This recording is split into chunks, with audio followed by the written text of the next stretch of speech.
సుమన్ టీవీలో మీ business promotions కోసం ఈ కింది నెంబర్ను సంప్రదించగలరు.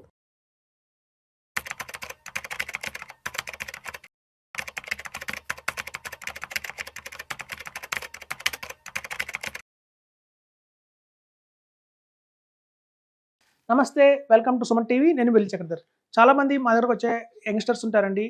వాళ్ళు ఒక 25 ఇయర్స్ ఏజ్, 30 ఇయర్స్ ఏజ్ వాళ్ళు వస్తారు. సో వాళ్ళు జనరల్గా మాకు ఒక మంచి పెన్షన్ ప్లాన్ చెప్పండి అంటారు. సాధారణంగా మనకి పెన్షన్ ప్లాన్స్ అనేవి మనకి ఇన్సూరెన్స్ నుంచి ప్రొవైడ్ అవుతుంది. కానీ మనకి మ్యూచువల్ ఫండ్స్లో కూడా మనం చాలా చక్కగా ఒక ఫ్రేమ్ చేసుకోవచ్చు అండి, ఒక మంచి పెన్షన్ ప్లాన్. అది ఎస్ఐపి అండ్ ఎస్డబ్ల్యూపి కాంబినేషన్లో తీసుకోవచ్చు. సో ఎంత అమౌంట్ ఇన్వెస్ట్మెంట్ చేస్తే మనకి ఎంత వస్తుంది పెన్షన్ అనేది మనకి ఒక ఎగ్జాంపుల్ చెప్తాను మీకు నేను. సపోజ్ ఇక్కడ చూడండి, మనం 25,000 రూపీస్ ఎస్ఐపి కనుక 8 ఇయర్స్ కనుక మీరు వేస్తే, కేవలం 8 ఇయర్స్. సపోజ్ చూడండి, ఒక 42 ఇయర్స్ అతను మా దగ్గరకు వచ్చారు.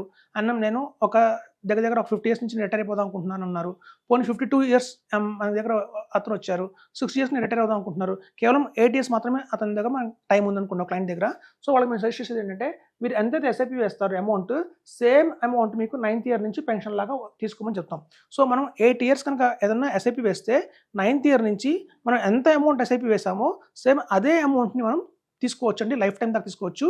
తర్వాత కార్పస్ అనేవి మన నెక్స్ట్ జనరేషన్కి వెళ్తాయి. సో ఇక్కడ చూడండి, మనం 25K తీసుకున్నాం కాబట్టి 25K మనకి పెన్షన్ లాగా వచ్చింది. అదే మీరు 1 lakh ఎస్ఐపి వేస్తే మీకు 1 lakh 9th ఇయర్ నుంచి కూడా మనం ఎవ్రీ మంత్ 1 lakh లాగా మనం ఎస్డబ్ల్యూపీ ద్వారా తీసుకోవచ్చు. ఇక్కడ చూడండి, అట్లాగే మనం 25K కనుక ఎస్ఐపి 12 ఇయర్స్ వేస్తే, ఇన్స్టెడ్ ఆఫ్ 8 ఇయర్స్ మనం 12 ఇయర్స్ వేస్తే మనకు డబల్ ద అమౌంట్ వస్తుందండి. ఇక్కడ చూడండి, మనం 25K వేసాము కానీ రిటర్న్ మాత్రం మనం 50K తీసుకుంటున్నాం. అంటే పెన్షన్ రూపంలో మనం 50K పొందుతున్నాము. ఎప్పటి నుంచి అంటే 13th ఇయర్ నుంచి పొందుతున్నాం. సో ఇక్కడ చూస్తే మీరు 1 lakh పెడితే 2 lakhs. సో మనం ఎంతైతే అమౌంట్ ఎస్ఐపి వేస్తామో 12 ఇయర్స్ కనుక మీరు ఖచ్చితంగా ఎస్ఐపి వేస్తే 13th ఇయర్ నుంచి మీకు డబల్ ద అమౌంట్ అయితే మీ పెన్షన్ రావడంలో జరుగుతుంది లైఫ్ టైము. తర్వాత ఒక హ్యూజ్ కార్పస్ అనేది మన నెక్స్ట్ జనరేషన్కి అయితే వెళ్తుంది. సో ఇలాగే మనకి 25K ఎస్ఐపి కనుక 15 ఇయర్స్ కనుక ఎవరైతే ఇన్వెస్ట్మెంట్ చేస్తారో, ఇంకో 3 ఇయర్స్ అడిషనల్గా చేస్తారో వాళ్ళకి 3 times ఆఫ్ ద అమౌంట్ అండి, అంటే 75 lakhs దాకా కూడా, 75,000 రూపీస్ దాకా కూడా వాళ్ళకి పెన్షన్ అనేది వస్తుంది 16th ఇయర్ నుంచి. సో 16th ఇయర్ నుంచి వాళ్ళు 3 times ఆఫ్ ద అమౌంట్ తీసుకోవచ్చు, ఎస్ఐపి అమౌంట్. సపోజ్ ఇక్కడ 1 lakh పెట్టారనుకోండి, 15 ఇయర్స్కి 3 lakhs పెన్షన్ తీసుకోవచ్చు 16th ఇయర్ నుంచి. సో అలాగే మనం చూస్తే 25,000 కనుక ఎస్ఐపి 17 ఇయర్స్ కనుక వేస్తే 1 lakh, అంటే 14 times అయిపోయిందండి. చూడండి, జస్ట్ 8 ఇయర్కి ఒక డబల్ చేస్తే మనకి దగ్గర మనకి 1 lakh అనేది ఈజీగా మనకి పెన్షన్ అనేది వస్తుంది. అదే కాంపౌండింగ్ ఇంట్రెస్ట్ యొక్క ప్లస్ పాయింట్ ఉంటుంది. అలాగే 25K కనుక ఎస్ఐపి మనం 19 ఇయర్స్ ఇంకొక 2 ఇయర్స్ అడిషనల్గా వేస్తే 1.25 lakh అనేది మనకి 20 ఇయర్స్ నుంచి కూడా మనం తీసుకోవచ్చు.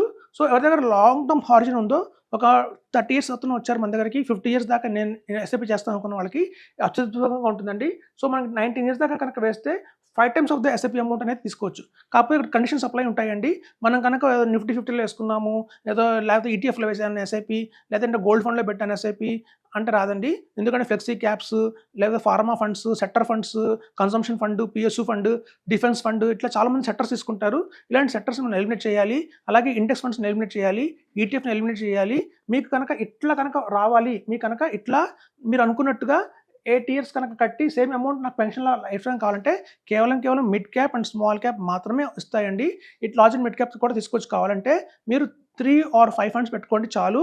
అంతకన్నా మనం నెంబర్ ఆఫ్ ఫండ్స్ని ఎక్కువ పెంచాము అంటే మాత్రం మన రిటర్న్ అనేది పడిపోతుంది. ఇది వర్కౌట్ కాదు.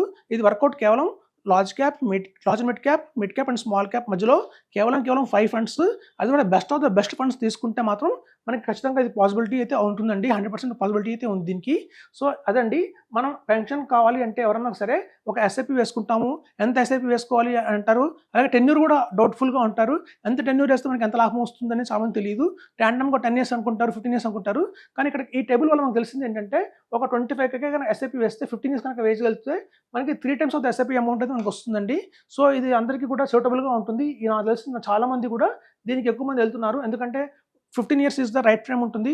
35 ఇయర్స్కి వాళ్ళకి అందరికీ ఏంటంటే ఒక మంచి తెలుస్తుంది, మా ఫ్యామిలీలో పిల్లలు ఎలా చదువుకుంటున్నారు, ఎక్కడ చదువుకుంటున్నారు, మేము సెటిల్ అయ్యాను, నా పొజిషన్ ఏంటి. చిన్న లోన్స్ ఉన్నా కూడా ఎడ్యుకేషన్ అప్పుడు తీసుకున్న లోన్స్ కానివ్వండి, మ్యారేజ్ అప్పుడు తీసుకున్న లోన్స్ కానివ్వండి, అన్ని తీరిపోతాయి ఆ టైంకల్లా. అలాగే కారు కూడా తీసుకుంటే దాని ఈఎంఐ కూడా అయిపోతుంది. సో 35 ఇయర్స్ నుంచి 45 ఇయర్స్ మధ్యలో ఎవరైతే ఉంటారో వాళ్ళ దగ్గర కొంచెం అమౌంట్ ఎక్కువ చూస్తున్నాం మేము ఇన్వెస్ట్ చేయడానికి, సేవ్ చేయడానికి. సో ఆ ఏజ్ గ్రూప్ వాళ్ళకి చాలా బాగుంటుందండి. మీరు కనుక 15 ఇయర్స్ హారిజన్ ఉంది అంటే మాత్రం మనం 75 తీసుకోవచ్చు 16th ఇయర్ నుంచి ఫర్ లైఫ్ టైమ్. అలాగే ఏదైతే కార్పస్ అయితే ఉంటుందో అది మన నెక్స్ట్ జనరేషన్ పాస్ అవుతుంది. సో ఉన్న అన్నింటిలోకి ఇక్కడ చూస్తే మనకి కంపేర్ టు మనకు చూస్తే మనకు ఇన్సూరెన్స్ ఇలా తీసుకున్న పెన్షన్ ప్లాన్ కంటే కూడా ఇట్లా మనం సొంతంగా పెన్షన్ ప్లాన్ మనం డిజైన్ చేసుకోవచ్చండి. సో మనం కనుక ఇది టేబుల్ కనుక అర్థం చేసుకుంటే మీకు ఈజీగా ఉంటుంది. సో ఫర్దర్గా నేను చెప్తున్నానండి, ఎట్లాంటి సెక్టర్ ఫండ్స్లో కానివ్వండి, ఇండెక్స్ ఫండ్స్లో కానివ్వండి, గోల్డ్ ఫండ్, సిల్వర్ ఇట్లాంటి కమోడిటీస్ కానీ అలాంటి వాటికి వెళ్ళకండి. కేవలం లార్జ్ అండ్ మిడ్ క్యాప్ కూడా తీసుకోకండి.